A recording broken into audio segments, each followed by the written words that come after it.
ఐటీఐలో advance technology centre పెడతాం. ఇప్పటికే polytechnic కళాశాలను కూడా మనం అప్పట్లో పాత రోజుల్లో శాంక్షన్ చేసుకున్నాం. ఒక అగ్రికల్చర్ పాలిటెక్నిక్ కళాశాల ఉంది, రెగ్యులర్ పాలిటెక్నిక్ కళాశాల ఉంది. ఇప్పుడు ఐటీఐ కూడా మనం అడ్వాన్స్ టెక్నాలజీ సెంటర్ స్టార్ట్ చేస్తున్నాం. సో మీ అందరూ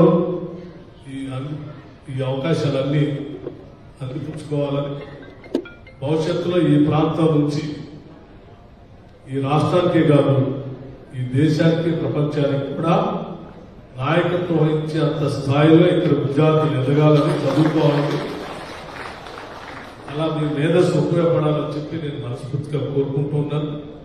దానికి కావాల్సినటువంటి వసతులు అన్నింటినీ ఈ రాష్ట్ర ప్రభుత్వం ఏర్పాటు చేయడానికి సిద్ధంగా ఉందని చెప్పి మీ అందరికీ నేను సవినయంగా మనవి చేస్తూ, ఇక్కడ ఉన్నటువంటి అన్ని రకాల ఉద్యోగ వ్యవస్థలందరికీ కూడా నేను పిలిపిస్తా ఉన్నాను.